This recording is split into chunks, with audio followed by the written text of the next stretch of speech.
Hello friends, मेरा नाम है विकास अग्रवाल। आज हम जो सब्जेक्ट स्टार्ट करने वाले हैं वो है अकाउंटेंसी। ठीक है, वो भी सीएमए फाउंडेशन की।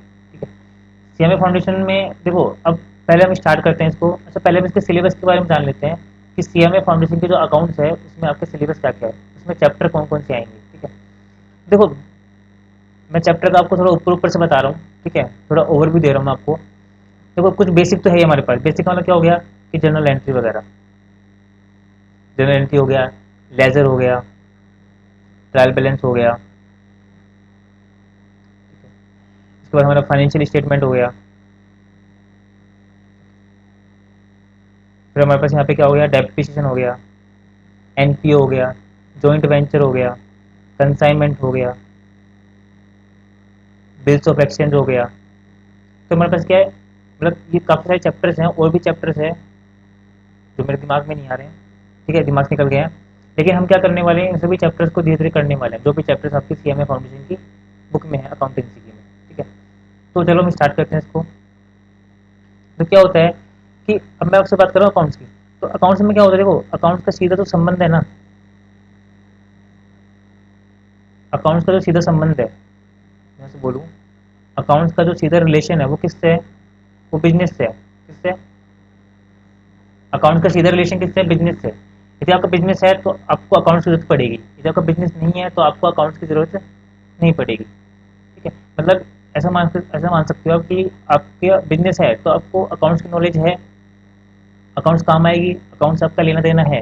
आपका बिजनेस नहीं है तो अकाउंट्स से आपको कोई लेना देना नहीं है, आपको पता ही नहीं होगा कि अकाउंट्स में कोई चीज़ है, इस तरीके से। ठीक है, तो यहाँ पे बेसिकली मैं कह सकता हूँ। ठीक है, अब बात करते, देखो अकाउंट्स में करते क्या अपन, अकाउंट्स में करते क्या है, देखो अकाउंट्स में क्या करते हैं, बेसिकली अकाउंट्स हमको सिखाती क्या है, अकाउंट्स में करते क्या है। देखो, बिजनेस में आप जैसे फॉर एग्जाम्पल आप परचेज करते हो। आप आपका फॉर एग्जाम्पल मैं एक एग्जाम्पल लेके चल रहा हूँ यहाँ पे। मैं अपने एक बिजनेस का एग्जाम्पल लेके चल रहा हूँ। मान लो कि फॉर एग्जाम्पल आपका कपड़े का बिजनेस है। किसका? कपड़े का बिजनेस है। आपका किसका बिजनेस है? आपका कपड़े का बिजनेस है। तो कपड़े का जो बिजनेस है आपका, उसमें बताओ, आप कपड़े खरीदते हो, कपड़े बेचते हो, है ना। तो आपकी शॉप है, तो आपने शॉप जो किराए पे ली है तो आपका शॉप का किराया पे करते हो। आपने दुकान पे एक वर्कर रखा हुआ है, आप वर्कर को सैलरी पे करते हो। ठीक है, आपने पंखा खरीदा है, आप बिजली का बिल पे करते हो दुकान का। तो जो भी चीज़ें करते हो ना बेसिकली, ये सब चीज़ें किस में करते हो, दुकान पे करते हो, मतलब बिजनेस से रिलेटेड है। ये सब चीज़ें किससे रिलेटेड है, बिजनेस से रिलेटेड है ना, आपकी दुकान से रिलेटेड है। तो आप जो भी परचेज करते हो, सेल करते हो, आप वर्कर को सैलरी दे रहे हो बेसिकली। ठीक है, तो ये सब चीज़ें क्या होते हैं, इन सभी चीज़ों को रिकॉर्ड करना सिखाता है अकाउंट। इन सभी चीज़ों को किताबों में रिकॉर्ड करना, किताबों में लिखना, कि हम किस तरीके से इसको किताबों में लिखें, किस तरीके से हम इसको रिकॉर्ड करें बुक्स में। ये हमको कौन सिखाता है, ये हमको सिखाता है अकाउंट। और मेरे से पूछोगे, सर इन चीज़ों को रिकॉर्ड क्यों करते हैं अपन, मतलब बिजनेस में होने वाली चीज़ें रिकॉर्ड क्यों करते हैं। ठीक है, तो देखो, सिंपल सी बात है, इसी बताया, आपको बिजनेस कर रहे हो, आपका कपड़े का बिजनेस है, तो आप परचेज करते हो, सेल करते हो, आप वर्कर को सैलरी पे कर रहे हो। तो आप लास्ट में क्या निकालते हो, आप लास्ट में क्या निकालते हो, प्रॉफिट। कि आपका फॉर एग्जाम्पल आपका सेल हुआ 12,000 रुपये का, आपने परचेज किया था सामान 10,000 रुपये का, तो आपको कितने का प्रॉफिट हो गया, 2,000 रुपये का। ठीक है, तो मतलब आप क्या करते हो बेसिकली, आपको ये जानना पड़ेगा कि आपकी दुकान में जो आपको प्रॉफिट हो रहा है, लॉस हो रहा है। यदि ये बताओ मुझे, यदि आपको ये पता ही होगा कि आपके बिजनेस में आपको प्रॉफिट हो रहा है, लॉस हो रहा है, तो फिर आप उस बिजनेस को कंटिन्यू कैसे करोगे। भाई बिजनेस को आप, दुकान को आप कब तक चला के रखोगे, जब तक आपको प्रॉफिट हो रहा है। मतलब आपको प्रॉफिट मालूम करना पड़ेगा आपको कि आपको प्रॉफिट हो रहा है कि नहीं हो रहा। और प्रॉफिट मालूम करने के लिए आपके पास सभी चीज़ें क्या होनी चाहिए, किताबों में लिखी होनी चाहिए, सभी चीज़ें रिकॉर्ड होनी चाहिए कि अभी सेल इतनी हो रही है, परचेज इतनी हो रही है, तभी तो आप प्रॉफिट का पता लगा पाओगे, है ना। तो यदि आपको बिजनेस में लॉस हो रहा है, तो आप क्या करोगे, दुकान बंद कर दोगे, बिजनेस बंद कर दोगे। ये तो है। तो इसका मतलब क्या होता है बेसिकली, हमको उसकी फाइनेंशियल पोजीशन जानने के लिए, बिजनेस की फाइनेंशियल पोजीशन, वित्तीय स्थिति जानने के लिए, कुछ चीज़ें जानने के लिए हमको क्या करना पड़ता है, सारी चीज़ें रिकॉर्ड करनी पड़ती हैं। ठीक है, जो कि हमें कौन सिखाता है, जो कि हमें अकाउंट सिखाता है। ठीक है, अब क्या होता है बेसिकली, हमारे पास कि बिजनेस में जो हमने किया है ना, परचेज किया है सामान को बेचा है, वर्कर को सैलरी पे की है, ठीक है, हमने बिजली का बिल पे किया है, इन सभी चीज़ों को इन सभी चीज़ों को रिकॉर्ड करने के किताबों में दो तरीके होते हैं। कितने तरीके होते हैं, दो तरीके। एक तो होता है सिस्टमेटिक तरीका, एक तो कौन सा तरीका होता है, सिस्टमेटिक, और एक तरीका होता है तो सिस्टमेटिक नहीं है। ये कौन सा तरीका होता है तो सिस्टमेटिक नहीं है। क्या बोल रहा हूँ, हमारे पास टू वेज हैं, हमारे पास रिकॉर्ड करने के दो तरीके हैं। एक तो कौन सा है, एक तो वो है जो सिस्टमेटिक नहीं है, और दूसरा कौन सा है जो सिस्टमेटिक है। सिस्टमेटिक मतलब सिस्टम जो आपका सिस्टम सिस्टमेटिक नहीं है, मतलब आज की डेट में आप जो भी चीज़ें करते हो ना वो सिस्टमेटिकली करते हो।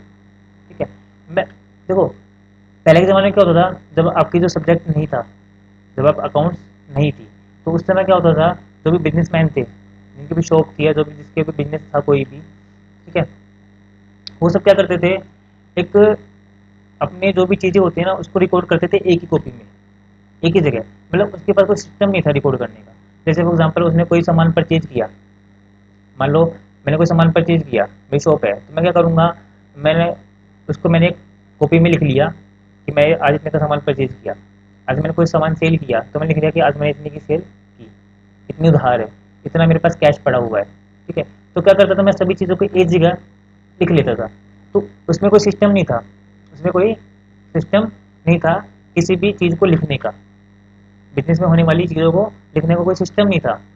हम सारी चीज़ों को एक जगह लिख रहे हैं, ठीक है, कोई सिस्टमेटिक तरीका नहीं था। तो उस तरीके को हम क्या बोलते हैं आज की डेट में, उस तरीके को हम बोलते हैं सिंगल एंट्री सिस्टम। क्या बोलते हैं, सिंगल एंट्री सिस्टम। इसमें क्या होता था कि हमने जो भी जैसे हमने परचेज किया है तो हमने इसको कॉपी में लिख लिया, ठीक है, बिना सिस्टमेटिक तरीके से, कोई सिस्टम नहीं है इसको रिकॉर्ड करने का। ठीक है, तो वो था सिंगल सिंगल एंट्री सिस्टम। अच्छा, इसको पढ़ने का कोई वो भी नहीं है, इस सिस्टम को पढ़ने की जरूरत भी नहीं है क्योंकि तो कॉमन सेंस है। आप कैसे करोगे भाई, आपने कोई भी आपका बिजनेस है, ठीक है, तो सिंगल एंट्री सिस्टम के अकॉर्डिंग आप क्या करोगे, इसके अकॉर्डिंग आप क्या करोगे कि आपने कॉपी पेन लिया उसको लिख लिया नॉर्मल तरीके से। तो वही तो क्या सिंगल एंट्री सिस्टम है, इसमें तो कुछ पढ़ने की जरूरत है ही नहीं कि इसमें हम रिकॉर्ड कैसे करें। ठीक है, तो ये होता है आपका सिंगल एंट्री सिस्टम। दूसरा हमारे पास क्या होता है, सिस्टमेटिक तरीका होता है। दूसरा कौन सा होता है हमारे पास बिजनेस में होने वाली जो चीज़ें हैं, परचेज कर रहे हैं सेल कर रहे हैं, इसको रिकॉर्ड करने का सिस्टम होता है, इसको बुक्स में लिखने का सिस्टमेटिक तरीका होता है। ठीक है, उस सिस्टमेटिक तरीके को हम बोलते हैं डबल एंट्री सिस्टम। क्या बोलते हैं, डबल एंट्री सिस्टम। मतलब आज जितनी भी चीज़ें आप बिजनेस में जितनी भी चीज़ें आप रिकॉर्ड करते हो बेसिकली, वो किसके अकॉर्डिंग रिकॉर्ड करते हो, वो रिकॉर्ड करते हो डबल एंट्री सिस्टम के अकॉर्डिंग। ठीक है, आपको जो तरीका है ना वो सिस्टमेटिक तरीका है आपका ये। ठीक है ना, इस तरीके से हम क्या करते हैं, बिजनेस में होने वाली सभी चीज़ों को एक सिस्टमेटिक तरीके से रिकॉर्ड कर लेते हैं प्रॉपरली। ठीक है, ये आपका साइंटिफिक वे है। ये आपका क्या है, डबल एंट्री सिस्टम क्या आपका साइंटिफिक वे है।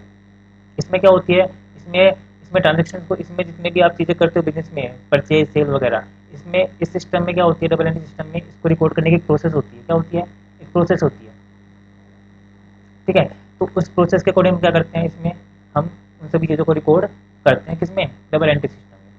ठीक है, अब यहाँ पे एक बात क्या आती है कि डबल एंट्री सिस्टम क्या आपका साइंटिफिक टेक्निक है, ठीक है, सिस्टमेटिक टेक्निक है। अब यहाँ पे मैं आपसे क्या कह रहा हूँ कि अच्छा आज के डेट में क्या हो रहा है, सिंगल एंट्री सिस्टम भी फॉलो हो रही है।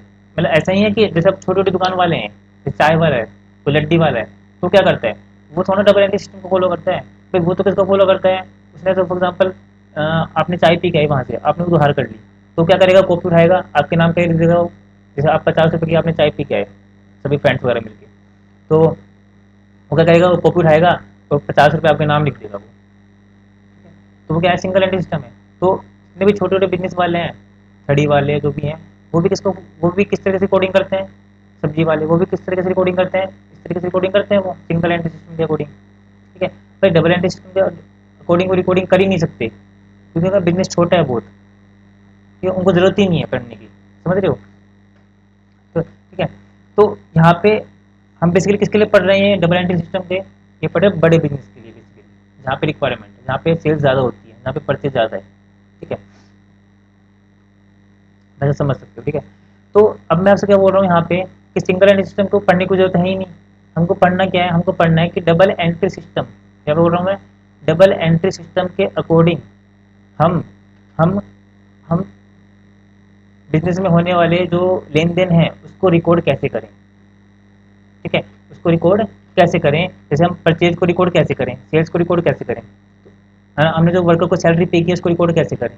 ठीक है, इन सभी चीज़ों को रिकॉर्ड करने के बाद हम प्रॉफिट कैसे निकालें, हम प्रॉफिट और लॉस कैसे निकालें। तो इन सभी लेन देन को रिकॉर्ड करने से लेकर प्रॉफिट और सेल्स, प्रॉफिट और लॉस निकालने तक क्या होती है, एक प्रोसेस होती है। क्या बोल रहा हूँ मैं, डबल एंट्री सिस्टम में क्या होती है, प्रोसेस होती है। ठीक है, सभी लेन देन को रिकॉर्ड करने से लेकर प्रॉफिट और लॉस निकालने तक की क्या होती है, प्रोसेस होती है। वो प्रोसेस हमको सीखनी है, किसके अकॉर्डिंग, डबल एंट्री सिस्टम के अकॉर्डिंग, कि डबल एंट्री सिस्टम ये प्रोसेस क्या होती है, किस तरीके से रिकॉर्ड करते हैं।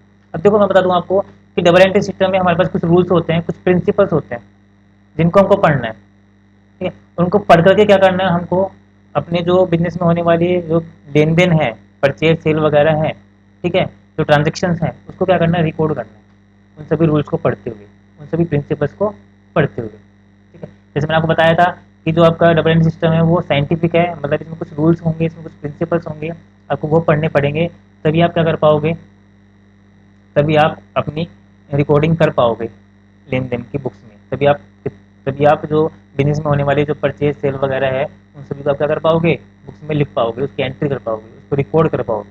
ठीक है, तो हम स्टार्ट करते हैं यहाँ पे क्या, डबल एंट्री सिस्टम की। डबल एंट्री सिस्टम में हम रिकॉर्डिंग कैसे करते हैं लेन देन को। ठीक है, तो देखो यदि मैं सबसे पहले बात करूँ यहाँ पे, अगर मैं अकाउंट्स की बात कर रहा हूँ ना, ठीक है, तो अकाउंट किसका होता है बताओ, बिजनेस का। अकाउंट बिजनेस का होता है, ये तो मैं बता दिया, बिजनेस है तो अकाउंट्स है।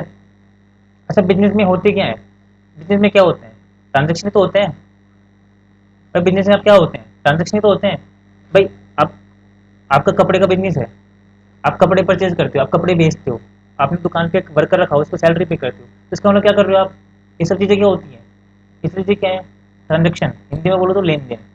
ये सब चीज़ें क्या होती है, ट्रांजेक्शन तो है। तो इन्हीं को आप रिकॉर्ड करते हो।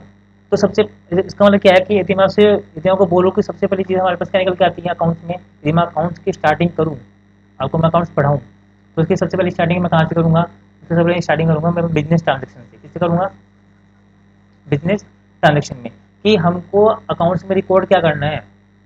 हमको अकाउंट्स में, देखो अकाउंट्स में दो चीज़ें रिकॉर्ड होती हैं, अकाउंट्स में कितनी चीज़ें रिकॉर्ड होती हैं, दो चीज़ें, एक तो business transaction, business transaction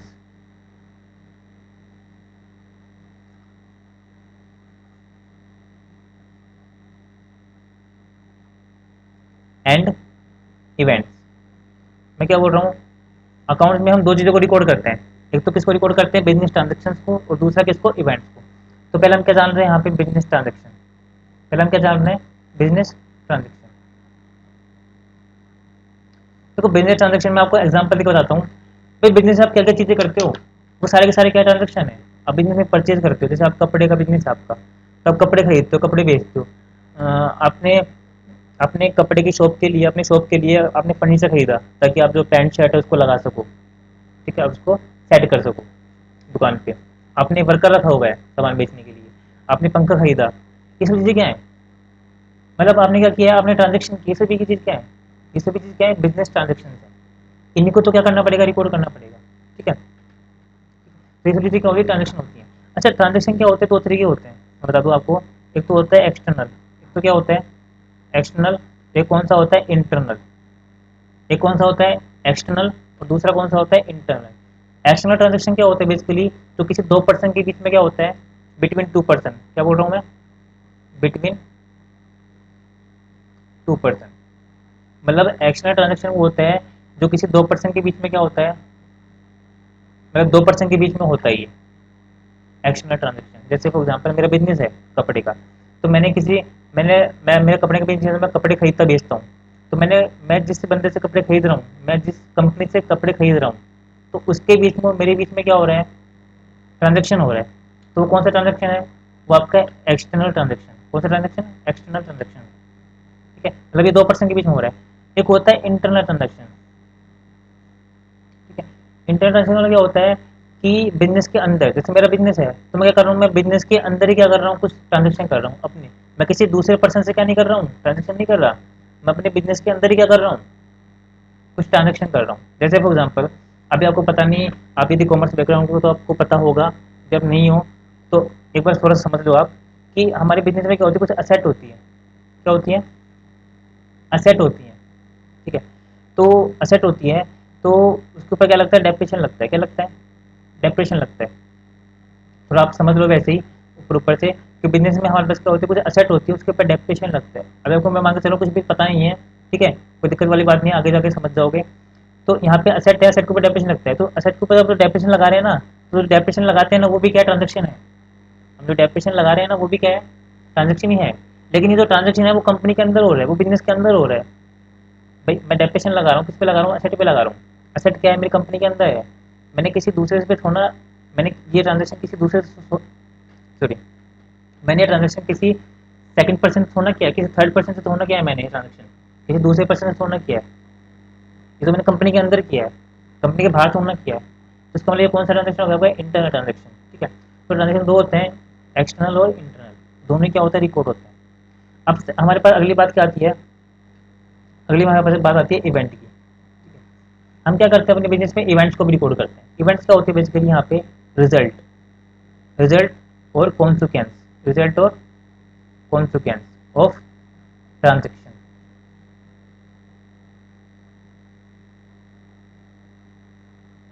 result consequence का मतलब क्या होता है, परिणाम। रिजल्ट कॉन्सिक्वेंस को दोनों का मतलब एक ही है, परिणाम। मतलब जो ट्रांजेक्शन का जो रिजल्ट होता है ना, उसको हम क्या बोलते हैं, इवेंट। उसको भी हम क्या करते हैं, अपने अकाउंट्स में रिकॉर्ड करते हैं। अब जैसे मैं आपसे बोलूँ कि आपने परचेज किया, आपने कपड़े परचेज किए 10,000 रुपए के, आपने उसको सेल कर दिया कितने में, 12,000 में। तो बताओ इसका रिजल्ट क्या निकला, इसका रिजल्ट क्या निकला, प्रॉफिट। प्रॉफिट कितने का हो गया आपको बताओ, 2,000 रुपए का। तो जो 2,000 रुपए जो प्रॉफिट निकला है ना, वो क्या रिजल्ट है। अच्छा किसका रिजल्ट है ये ट्रांजेक्शन का रिजल्ट है। ट्रांजेक्शन क्या है यहाँ पे, परचेज और सेल। आपने जो ट्रांजेक्शन किए हैं उसका रिजल्ट क्या निकल के आया है, उसका रिजल्ट निकल के आया है प्रॉफिट। तो जो प्रॉफिट है ना, वो क्या है, इवेंट है। तो हम क्या करते हैं, इसको भी तो रिकॉर्ड करते हैं, इसको भी तो लिखते हैं अपनी बुक्स में, प्रॉफिट को। तो ये अपना क्या है, ये अपना प्रॉफिट है, ये अपना इवेंट है।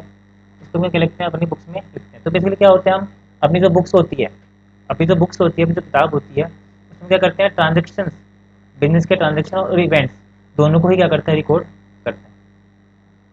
ठीक है, अब यहाँ पे देखो, ये मैं बता दें आपको।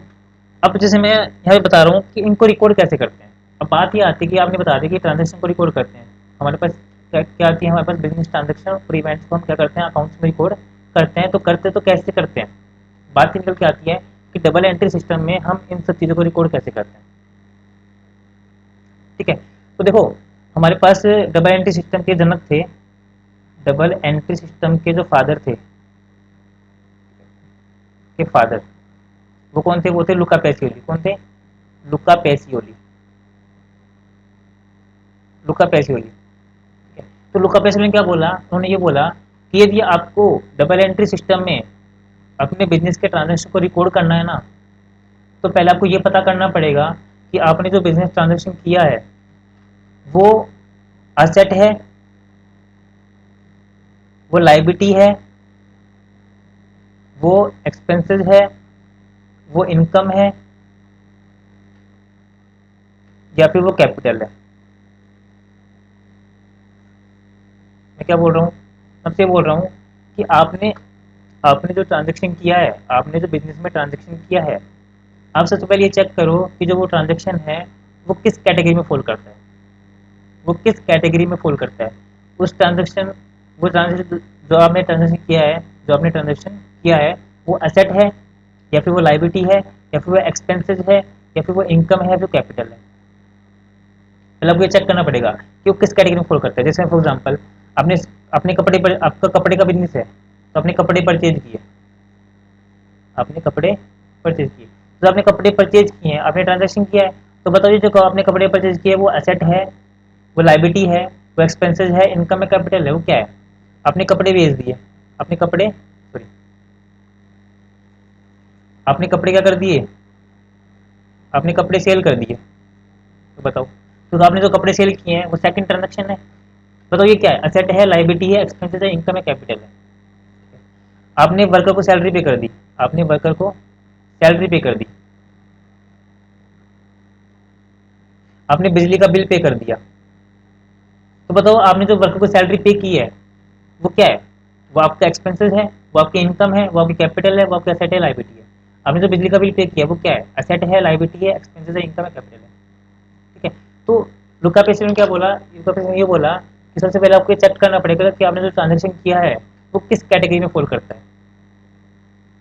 इसका मतलब ये है, मैं आपसे कह सकता हूँ कि जो भी ट्रांजेक्शन है वो किसी 5 में से एक कैटेगरी में फॉल करेगा। जो भी ट्रांजेक्शन आपने किया है वो किसी 5 में से एक कैटेगरी में फॉल करेगा। या तो असेट होगा, या वो लायबिलिटी होगा, या वो एक्सपेंसेस होगा, या वो इनकम होगा, या फिर क्या होगा, कैपिटल होगा। इसके बाहर कुछ भी नहीं होगा। इसका मतलब अकाउंट में 5 चीज़ें होती हैं, इन 5 चीज़ों के ऊपर आपको फोकस करना है। इन 5 चीज़ों के ऊपर आपको क्या करना है, फोकस करना है। तो यहाँ पे क्या करना है, कोई भी ट्रांजेक्शन, क्या बोल रहा हूँ मैं आपको, दोबारा बोल रहा हूँ कि कोई भी ट्रांजेक्शन जो आपने किया है या तो वो असेट होगा, या वो लायबिलिटी होगा, या एक्सपेंसेस होगा, इनकम होगा, या कैपिटल होगा, तो आपको चेक करना है वो क्या है। तभी आप क्या कर पाओगे, तभी आप उसकी रिकॉर्डिंग कर पाओगे उस ट्रांजेक्शन की। ठीक है, तो आपको ये चेक करना है कि आपने जो कपड़े परचेज किए वो किस कैटेगरी में फॉल करता है, आपने जो सेल किया वो किस कैटेगरी में फॉल करता है। ठीक है, अच्छा मैं आपसे बोलूँ कि आपने जो कपड़े परचेज किए हैं आपने जो कपड़े परचेज, अच्छा इसकी मेन चीज़ ध्यान रखना, आपको ये पता है कि जो ट्रांजेक्शन है वो असेट है, लायबिलिटी है, एक्सपेंसेस है, इनकम है, कैपिटल। तो इसका मतलब आपको अकाउंट्स में कोई दिक्कत नहीं आएगी। ये बेसिक है, अगर ये नहीं है तो अकाउंटेंसी मत पढ़ना, बिल्कुल छोड़ देना। ठीक है, मतलब आपको ये चीज़ें पता है, बिल्कुल ये चीज़ें क्लियर आपके बेसिक्स, तो समझ लेना आपको अकाउंट्स में आगे तक कोई दिक्कत नहीं आएगी। अगर ये चीज़ें क्लियर नहीं है तो कभी मत पढ़ना। आपकी जो इजी चीज़ें हैं ना वो भी क्या बन जाएंगी, आपके लिए हार्ड बन जाएंगी, क्योंकि आपका बेसिक क्लियर नहीं है। ठीक है, तो मैं आपसे पूछ रहा हूँ कि आपने जो कपड़े परचेज किए हैं ना, मुझे बताओ कपड़े जो आपने परचेज किए बेसिकली मैं इसको किस कैटेगरी में डालूँ, ये आपका सेट है, या फिर लाइबिलिटी है, एक्सपेंसेस है, इनकम है, कैपिटल है, बताओ। जब आप मुझसे बोलोगे सर हमें तो इसका मतलब ही नहीं पता है, हमें क्या पता कि वो असेट है लायबिलिटी है, हमें तो पहले असेट का मतलब बताओ, हमें पहले आप लायबिलिटी का मतलब बताओ कि क्या होती है। इसका मतलब क्या है कि आपको ट्रांजेक्शन को पता करना है ना कि वो असेट है, लायबिलिटी है, एक्सपेंसेस है, इनकम है, या फिर कैपिटल है। तो पहले पता करना पड़ेगा कि असेट होती क्या है, लायबिलिटी होती क्या है, एक्सपेंसेस होती क्या है, इनकम होती क्या है, कैपिटल होती क्या है। तो हम क्या पढ़ने जा रहे हैं, हम करने वाले जा रहे हैं यहाँ पे, हम पढ़ने जा रहे हैं यहाँ पे किसके बारे में, असेट के बारे में। ठीक है, एक्सपेंसेस के बारे में, लायबिलिटी के बारे में, इनकम के बारे में, और कैपिटल के बारे में। ये 5 चीज़ें हैं, इन 5 चीज़ों के अलावा कुछ भी नहीं अकाउंट में। ठीक है, जो भी आप चीज़ें कर रहे हो ना बिजनेस में, वो इन 5 में से किसी एक कैटेगरी में फॉल करेगी, ध्यान रखना इस चीज़ का। ठीक है, तो ये 5 चीज़ें क्या आपकी मेन है। अच्छा बात करते हैं असेट। असेट का मतलब क्या होता है, असेट का मतलब होता है बेसिकली कि वो सब चीज़ें जिनका बेनिफिट फ्यूचर में मिलेगा, जिनका बेनिफिट किसमें मिलेगा, जिनका बेनिफिट फ्यूचर में मिलेगा, किसमें मिलेगा, फ्यूचर में मिलेगा। इसको अंडरलाइन करना है यहाँ पे, बेनिफिट किसमें मिलेगा, फ्यूचर बेनिफिट। क्या लिखा मैंने यहाँ पे, बेनिफिट फ्यूचर में मिलेगा, मतलब आपको क्या मिलेगा यहाँ पे, फ्यूचर बेनिफिट मिलेगा। जिन सभी चीजों से, यानी कि जिस वैल्यू का आपको फ्यूचर बेनिफिट मिल रहा है, या फिर जिस भी चीज से आपको फ्यूचर बेनिफिट मिलेगा, फ्यूचर में क्या मिलेगा, बेनिफिट मिलेगा, वो सब चीजें क्या होती है, आपकी असेट होती है। ठीक है, सुनते जाना आप मेरी बात। एक्सपेंसेस क्या बोल रहा हूँ कि वो सब चीजें अभी मैंने एग्जांपल दूंगा आपको इसके अभी। वो सब चीजें वो सब मैं थोड़ा देसी भाषा में लिख रहा हूँ, वो सब चीजें जिनका जिनका आप ऑलरेडी ऑलरेडी बेनिफिट ले चुके हो, ऑलरेडी बेनिफिट ले चुके हो, मतलब मतलब मतलब आपको फ्यूचर में कोई बेनिफिट नहीं मिलेगा, मतलब आपको फ्यूचर में कोई बेनिफिट नहीं मिलेगा।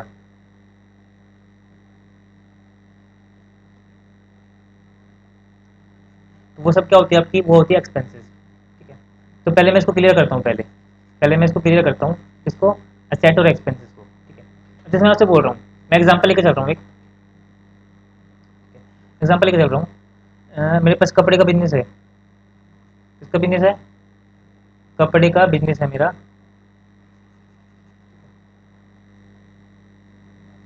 यहाँ पे कपड़े का बिजनेस है, किसका बिजनेस है, कपड़े का। ऐसा ध्यान रखना कि कपड़े का बिजनेस है, और आपकी जो अकाउंटिंग होती है ना, आप जो बुक्स, आप जो अपने ट्रांजेक्शन को रिकॉर्ड करते हो, बेसिकली वो एक पर्टिकुलर टाइम के अकॉर्डिंग करते हो। जैसे मैंने आपको बोला, देखो आपका जो बिजनेस है वो तो लंबे समय तक चलेगा, लेकिन आपको मुझे बताओ, आपको प्रॉफिट के बारे में जानकारी जरूरी है ना भाई। आप अपने बिजनेस का प्रॉफिट टाइम टू टाइम पता करना आपको, कि मेरे को इस साल या फिर इस महीने या फिर इन 2 सालों में कभी भी मेरे को इस वीक, इस महीने या फिर इस साल कितना प्रॉफिट हुआ वो आपको चेक करना है। इसका मतलब क्या है कि आपको यदि इस साल का प्रॉफिट पता करना है, इस साल का प्रॉफिट पता करना है, तो क्या करना पड़ेगा आपको, इस साल के, जैसे फॉर एग्जाम्पल आपको 2021 का प्रॉफिट पता करना है, आपको बिजनेस में कितना प्रॉफिट हुआ, लॉस हुआ, तो क्या करना पड़ेगा आपको, 2021 में आपको जो भी 2021 में आपके जो भी बिजनेस में ट्रांजेक्शन हुए हैं उसको रिकॉर्ड करना पड़ेगा, ठीक है ना। और उन सबका क्या करना पड़ेगा, आपको हिसाब किताब करना पड़ेगा, और लास्ट में क्या निकालना पड़ेगा, प्रॉफिट और लॉस निकालना पड़ेगा, ठीक है। तो यहाँ पे मैं क्या चल रहा हूँ, यहाँ पे मान के चल रहा हूँ कि आप क्या कर रहे हो, आप हर साल प्रॉफिट निकालते हो। मैं क्या मान के चल रहा हूँ, आप जो अपने अकाउंट्स रिकॉर्ड करते हो, आप जो अपने ट्रांजेक्शन रिकॉर्ड करते हो, वो हर साल के करते हो, एक एक साल के करते हो। कितने साल के करते हो, हर साल एक एक साल का, ठीक है। तो आप क्या करते हो, हर साल प्रॉफिट निकालते हो, ठीक है। तो आप जो अपने अकाउंट्स बनाते हो, आप जो बुक्स मेंटेन करते हो, ठीक है, वो क्या करते हो, हर साल करते हो, क्या करते हो, हर साल। अब अच्छा, मैं साल कौन सा लेकर चल रहा हूँ, मैं साल लेकर चल रहा हूँ अपना 2021 वाला, 1 जनवरी से लेकर 31 दिसंबर 2021, ठीक है। आप क्या कर रहे हो, इस साल के क्या कर रहे हो, 1 जनवरी से लेकर 31 दिसंबर तक की आप क्या कर रहे हो, अपने जो ट्रांजेक्शन उसको रिकॉर्ड कर रहे हो एक जगह, ताकि आप क्या कर सको, उसका प्रॉफिट वगैरह निकाल सको, ठीक है। अब मैं आपसे बोल रहा हूँ, जैसे फॉर एग्जाम्पल कपड़े का बिजनेस है, तो मुझे बताओ कपड़े का जो बिजनेस है, ठीक है, तो कपड़े के बिजनेस में मुझे ये बताओ कि मेरी शॉप है, तो दुकान होगी, तो दुकान में मुझे एक चीज़ बताना, मैं कपड़े को फिट करने के लिए, जहाँ पे मैं कपड़े को रखूंगा, उसके लिए मुझे क्या परचेज करना पड़ेगा बताओ, फर्नीचर। तो कपड़े की दुकान में जो फर्नीचर है, कपड़े की दुकान में जो फर्नीचर, वो क्या आपका सेट है। अच्छा, आपका सेट क्यों है बताओ, वो सेट इसलिए है क्योंकि जो आपका जो फर्नीचर है ना, फर्नीचर वो आपको फ्यूचर में बेनिफिट देगा। कब बेनिफिट देगा आपको, वो फ्यूचर में क्या देगा आपको, वो बेनिफिट देगा। मुझे ये बताओ, आपने फॉर एग्जाम्पल आपने लाख रुपए का फर्नीचर परचेज किया है अपने शॉप के लिए, मुझे बताओ उसका बेनिफिट क्या आपको केवल करंट ईयर में मिलेगा क्या, उसका बेनिफिट क्या आपको 1 जनवरी से लेकर 31 दिसंबर 2021 तक मिलेगा क्या, या फिर आपको 2022 2023 यानी कि 4-5 सालों तक मिलेगा। मुझे बताओ आप, कि आपने जो दुकान के लिए फर्नीचर परचेज किया है, उसका बेनिफिट आपको केवल 2021 के लिए ही मिलेगा। मान लो फॉर एग्जाम्पल आपने 2021 में फर्नीचर परचेज किया है, तो उसका बेनिफिट आपको 2021 तक ही मिलेगा, या फिर आगे आने वाले सालों तक मिलेगा। भाई आगे आने वाले सालों तक मिलेगा, या 2022 में भी मिलेगा, मतलब आपको उसका बेनिफिट फ्यूचर में भी मिलेगा। इसका मतलब क्या है, वो आपकी असेट है। इसका मतलब क्या है, फर्नीचर आपका क्या है, असेट है, क्योंकि उसका जो बेनिफिट आपको कहाँ तक मिलेगा, फ्यूचर में भी मिलेगा, ठीक है। तो जिस भी चीज़ का बेनिफिट आपको फ्यूचर में मिल रहा है ना, समझ लेना वो आपकी क्या असेट है। मैं क्या बोल रहा हूँ यहाँ पे, आपको वर्ड क्या पकड़ना है, फ्यूचर बेनिफिट। वर्ड क्या पकड़ना है आपको, फ्यूचर बेनिफिट। जिस भी चीज़ का बेनिफिट आपको फ्यूचर में मिल रहा है ना, वो सब क्या आपकी असेट है, ठीक है। अब बात करूँ आपसे एक्सपेंसेस की। एक्सपेंसेस क्या होते हैं, कि जिसका बेनिफिट आप ले चुके हो, जिसका बेनिफिट आपको फ्यूचर में नहीं मिलेगा, वो सब क्या आपके एक्सपेंसेस हैं, वो सब क्या आपके एक्सपेंसेस हैं, ठीक है। अब जैसे मैं आपको बोलूँ यहाँ पे, जैसे मैं आपको बोल रही हूँ यहाँ पे एक्सपेंसेस, ठीक है। जैसे फॉर एग्जांपल आपने अपनी दुकान पे एक वर्कर रखा हुआ है, क्या रखा हुआ है, वर्कर। आपने उससे 1 साल काम करवाया, आपने उससे 1 जनवरी से लेकर 31 दिसंबर तक काम करवाया, और आपने उसको सैलरी पे कर दी कितनी, लाख रुपए। आपने उसको 12 महीने की सैलरी कितनी पे कर दी, लाख रुपए पे कर दी। मुझे बताओ आपने जो लाख रुपए पे किए हैं वो किस साल के पे किए हैं, आपने वो पे किए 1 जनवरी से लेकर 31 दिसंबर 2021 तक के, ठीक है ना। मुझे बताओ आप इस साल के ट्रांजेक्शन रिकॉर्ड कर रहे हो 2021, 31 दिसंबर 2021 तक के, और इसके आपने सैलरी पे कर दी। मुझे बताओ क्या इस बंदे की आपने बेनिफिट ले लिया है क्या, मुझे बताओ।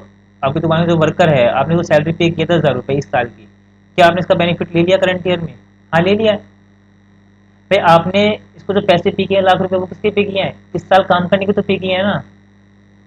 2021 में जो उसने काम किया है, 31 दिसंबर 2021 में, मान के चल रहा हूँ, अभी आप सोचोगे सर ये तो 21 तो पूरी नहीं हुई, अब मान लीजिए 21 पूरी हो गई, ठीक है, 2021 तक उसने काम किया है, 31 दिसंबर 2021 तक उसने काम किया है, उसके बदले में दुकानदार ने, बिजनेसमैन ने उसको कितने रुपए पे किया है, लाख रुपए पे किया है। तो बताओ इस लाख रुपए का बेनिफिट उसको फ्यूचर में मिलेगा नहीं मिलेगा, बिजनेसमैन को? नहीं, इसका बेनिफिट तो मिल चुका है भाई इस साल ही, 2021 में। क्या 2022 में दोबारा से काम करेगा कि वो इस पैसे के लिए, तो उसको पैसे मिले हैं, इस पैसे के बदले में 2022 में दोबारा काम करेगा वो? नहीं।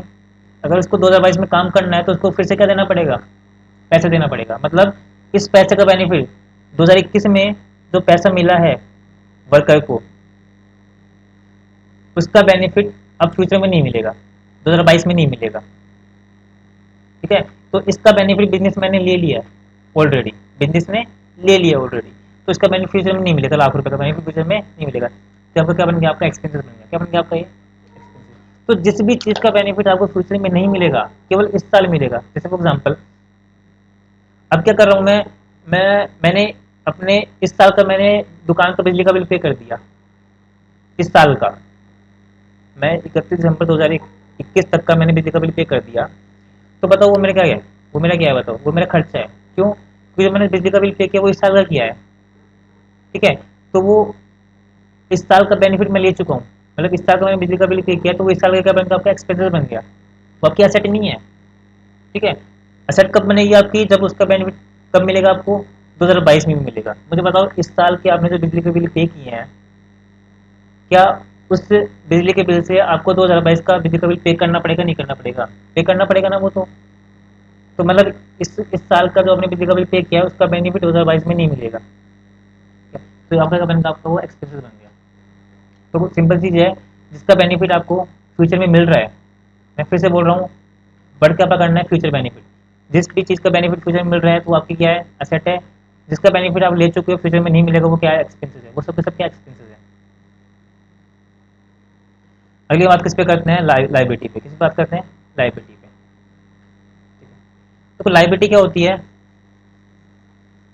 लाइबिलिटी क्या होती है, लाइबिलिटी मतलब होता है बेसिकली यहाँ पे ओब्लिगेशन। क्या होता है, ओब्लिगेशन, फ्यूचर ओब्लिगेशन। क्या लिख रहा हूँ मैं यहाँ पे, फ्यूचर ओब्लिगेशन, फ्यूचर ओब्लिगेशन।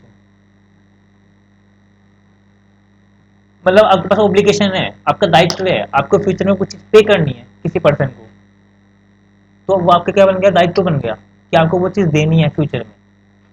जैसे फॉर एग्जाम्पल, मैंने मुझे कपड़े का बिजनेस स्टार्ट करना है, तो मेरे पास पैसे नहीं है, तो मैंने अपने फ्रेंड से उधार ले लिए, मैंने लोन ले लिया।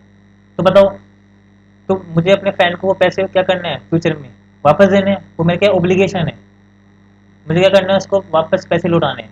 तो बताओ वो मेरा क्या बन गया, वो मेरा बन गया लाइबिलिटी। क्या बन गया बताओ, लाइबिलिटी। तो लाइबिलिटी का मतलब क्या होता है, फ्यूचर ओब्लिगेशन, जो भी आपको इन फ्यूचर पे करना है। ऐसा नहीं कि केवल कैश की बात कर रहा हूँ मैं, हो सकता है आपको फ्यूचर में सर्विस पे करनी हो, ठीक है। तो फ्यूचर में आपको जो भी ओब्लिगेशन है, कुछ भी पे करने की, कुछ भी देने की, कुछ भी देने की जो भी ओब्लिगेशन है फ्यूचर में, वो सब क्या कहलाती है, आपकी लाइबिलिटी कहलाती है। वो क्या कहलाती है, लाइबिलिटी, ठीक है। जैसे एग्जाम्पल मैंने आपको दे दिया मैंने, कि आपने कोई लोन लिया है, ठीक है, तो वो है। अच्छा, आपने किसी से सामान परचेज किया उधार में, आपने किसी से, आपने किसी दुकानदार से सामान परचेज किया उधार में, ठीक है। तो आपने अभी पैसा नहीं दिया उसको, आप फ्यूचर में पैसा दोगे ना उसको, क्योंकि आपने सामान लिया उससे, तो आपकी क्या है बताओ, वो आपकी लाइबिलिटी है, क्योंकि आपका क्या ओब्लिगेशन है वहाँ पे, आपको फ्यूचर में पे करना पड़ेगा, ठीक है, ठीक है। अच्छा, एक एग्जांपल हो लेता हूँ मुझसे यहाँ पे। मान लो फॉर एग्जांपल, मैंने मैंने मेरी दुकान है कपड़े की, मैंने किसी कस्टमर को, मैंने किसी कस्टमर से लाख रुपए ले लिए, लेकिन मैंने उसको कपड़े नहीं दिए। मैंने आज किसी कस्टमर से एडवांस पैसे ले लिए 1 लाख रुपए, इस साल मान लो 2021 में मैंने क्या ले लिए, कस्टमर से 1 लाख रुपए ले लिए एडवांस, लेकिन मैं 2021 में उसको सामान नहीं दिया, कपड़े नहीं दिए। तो बताओ वो मेरी क्या है, जो मैंने उससे जो पैसे लिए हैं 1 लाख रुपए, वो मेरी क्या है बताओ, वो मेरी लाइबिलिटी है। क्यों? क्योंकि मुझे उसे फ्यूचर में पे करना है, मुझे उसे फ्यूचर में क्या पे करना है, कपड़े पे करने हैं, कपड़े देने हैं, मेरा ओब्लिगेशन है वहाँ पे। तो वो भी क्या लाइबिलिटी है आपकी, मतलब उसको भी आप क्या करोगे, एज ए लाइबिलिटी रिकॉर्ड करोगे अपनी किताबों में, अपनी बुक्स में। जो अपने लाख रुपए लिए ना एडवांस में, उसको भी आप किसके रूप में लिखोगे, उसको भी आप लाइबिलिटी के रूप में लिखोगे, ठीक है। अगर कौन सा, इनकम, अगला कौन सा है? इनकम। इनकम का मतलब क्या होता है?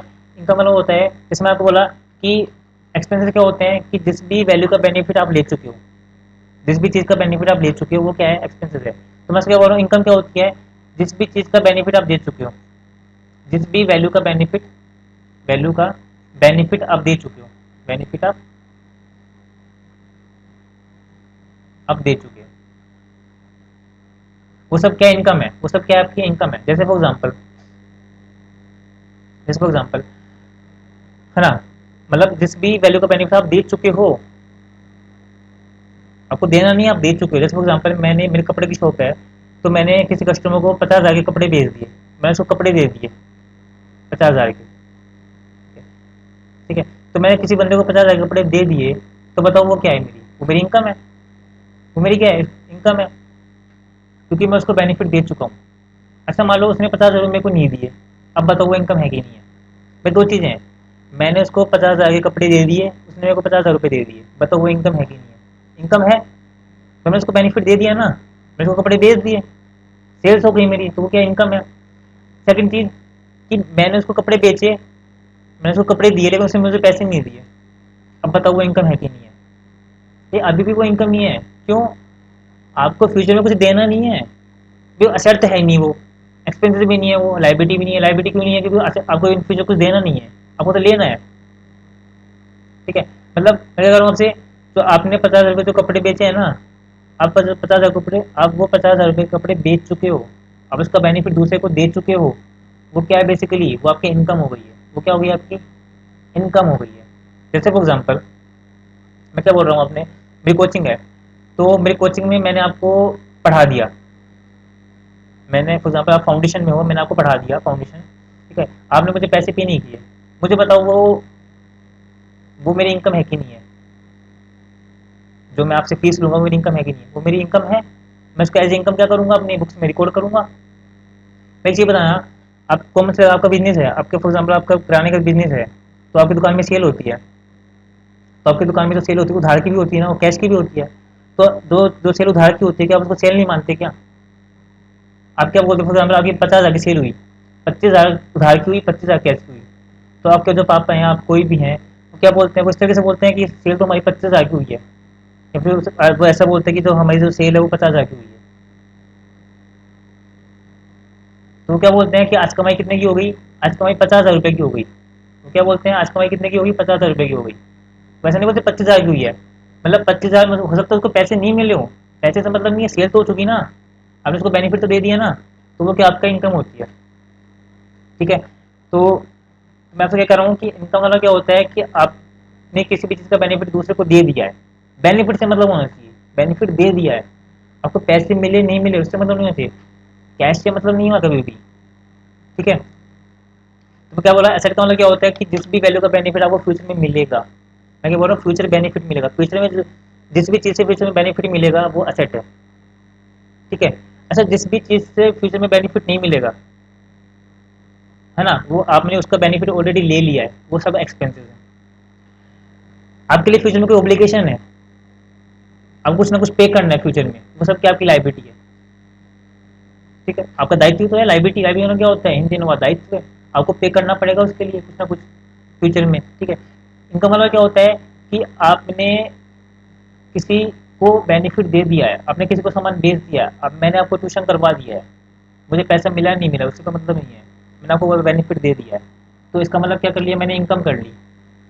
मैंने आपको 50,000 के कपड़े बेच दिए, मुझे पैसा नहीं आया, तो इसका मतलब मैंने क्या कर दिया? मैं उसको क्या बोलूँगा? मैं उसको सेल ही बोलूँगा, मतलब मैंने 50,000 की कमाई कर ली। मैं क्या कर ली? मैंने 50,000 की मेरी इनकम हो गई, मैंने आपको 50,000 का माल बेच दिया, ठीक है। तो यहाँ पे आपको मतलब किससे होना चाहिए? बेनिफिट से। अगली कौन सी हमारे पास आती है? अगली हमारे पास आती है कैपिटल। अच्छा कैपिटल का मतलब क्या होता है? देखो कैपिटल का मतलब यहाँ पे होता है, देखो एक चीज़ बता दूँ मैं आपको, कि हम जब भी बिजनेस स्टार्ट करते हैं ना, तो बताओ बिजनेस स्टार्ट करने में हमको क्या चाहिए? पैसा चाहिए। क्या चाहिए बताओ? पैसा चाहिए, ठीक है। भाई हमको कपड़े का बिजनेस स्टार्ट करना है, तो हमको कपड़े खरीदने पड़ेंगे, हमको दुकान किराए पे लेनी पड़ेगी, हमको वर्कर रखना पड़ेगा, इन सभी चीज़ों के लिए हमको क्या चाहिए? पैसा चाहिए, ठीक है। अब पैसे दो तरीके से अरेंज होते हैं, अब पैसे दो तरीके से अरेंज होते हैं। अब जैसे मान लो कि मैं कपड़े का बिजनेस स्टार्ट कर रहा हूँ, हो सकता है मेरे पास, मुझे 10 लाख रुपए चाहिए, कपड़े का बिजनेस करने के लिए मुझे कितने रुपए चाहिए? 10 लाख रुपए चाहिए। अब 2 लाख रुपए मेरे पास पड़े हैं और 8 लाख मैं क्या करूंगा, अरेंज करना पड़ेगा। तो 2 लाख तो मेरे पास पड़े हैं, तो 8 लाख मैंने क्या किया बताओ, 8 लाख मैंने किसी को उधार ले लिया, लोन ले लिया। किससे ले लिया मैंने, दूसरे पर्सन से ले लिया, किसी भारी व्यक्ति से ले लिया। तो ये तो क्या होता है, लोन होता है। तो मैंने 8 लाख रुपए लेके आए, 8 लाख रुपए को मैं क्या बोलूंगा, जो मैंने किसी दूसरे पर्सन से लिए हैं उसको मैं बोलूंगा लोन। अच्छा 2 लाख मैंने क्या किया, अपनी तरफ से लगाया, अपने वो मेरे पास पड़े हुए थे, तो उसको क्या बोलूंगा, कैपिटल। तो क्या बोलूंगा मैं, कैपिटल।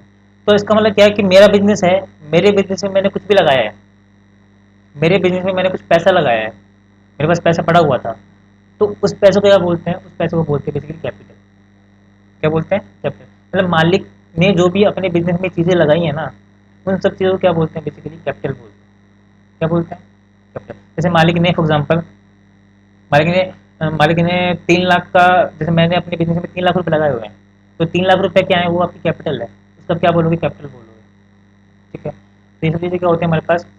तो हो सकता है, तो आई होप कि आपको ये चीज़ें समझ में आई होंगी कि एसेट का मतलब क्या होता है कि जिस भी चीज़ का बेनिफिट आपको फ्यूचर में मिलेगा, मतलब आप समझ देना कि जिस भी चीज़ का बेनिफिट फ्यूचर में मिलेगा, हमें इस चीज़ का बेनिफिट फ्यूचर में मिल रहा है तो वो एसेट है, इस चीज़ का बेनिफिट फ्यूचर में नहीं मिलेगा मतलब वो एक्सपेंसिव है। अच्छा इस चीज़ का बेनिफिट आप दे चुके हो, इनकम है, आपको फ्यूचर में कुछ पे करना है, लाइबिलिटी है। मालिक ने जो पैसा लगाया वो क्या है, कैपिटल है अपने बिजनेस में। ठीक है, तो ये सब चीज़ें क्या होती है बेसिकली यहाँ पे क्या होती है बेसिकली यहाँ पे आपकी एसेट लाइबिलिटी। ठीक है, तो अब क्या करते हैं हम, अब क्या करते हैं बेसिकली हम यहाँ पे एक एक चीज़ को उठाते हैं। ठीक है, मैं आपसे एक ट्रांजेक्शन ले रहा हूँ बेसिकली, और मैं बताता हूँ आपको कि आइडेंटिफाई कैसे करना है। अब हो सकता है कि आपको थोड़ा थोड़ा समझ में आने लगा हो। मैं एक तो ट्रांजेक्शन ले रहा हूँ, अब मुझे बताना कि वो एसेट है, लाइबिलिटी है, क्या है वो। ठीक है, जैसे फॉर एग्जाम्पल मेरे कपड़े का बिजनेस है, ऐसा मान लो मैं आपकी कोचिंग ले रहा हूँ, की बात क्या ले रहा हूँ मैं, कोचिंग, कोचिंग है मेरी, सी एस सी की मेरी कोचिंग है। ठीक है, अब मुझे बताना कि मैंने सी एस सी में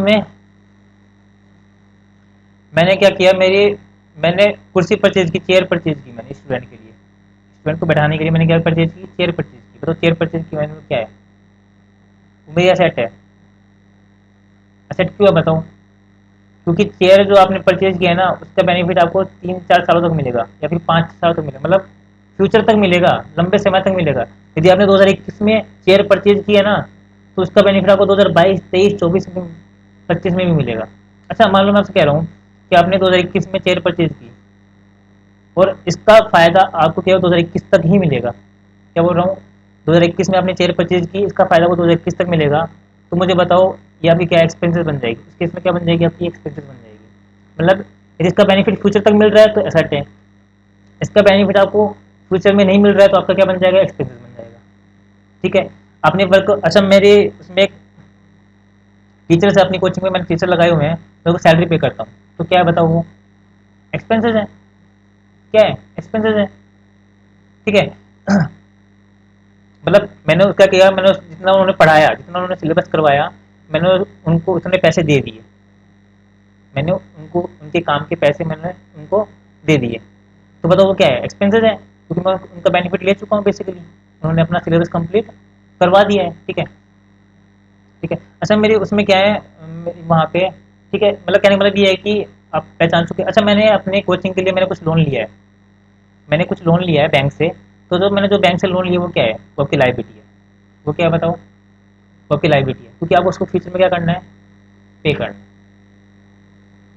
भाई आपने जो पैसा लिया है बैंक से, वो पे करना पड़ेगा ना, तो ऑब्लिगेशन है, तो इसका मतलब क्या है, वो आपके लिए, वो आपके लिए लाइबिलिटी। तो अब उसको क्या करोगे, अपनी बुक्स में एज ए लाइबिलिटी रिकॉर्ड करोगे।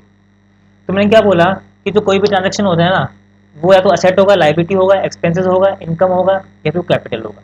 इन पांच से कोई बाहर कुछ भी नहीं होगा वो।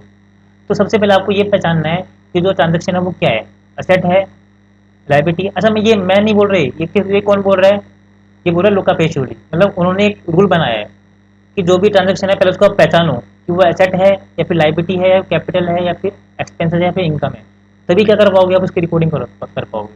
तो मेन चीज़ क्या है, मेन चीज़ आपकी यही है कि आपको ये पहचाना आना चाहिए कि वो एसेट है, वो लाइबिलिटी है, वो इनकम है, या फिर वो आपकी एक्सपेंसेस है, या फिर आपकी वो कैपिटल है। मैंने इसका मीनिंग आपको बता दिया है बेसिकली कि एसेट क्या होती हैं। ठीक है, अब क्या करते हैं बेसिकली हम आगे, आज की हम क्लास यहीं तक खत्म करते हैं, आज की वीडियो यहीं तक खत्म करते हैं।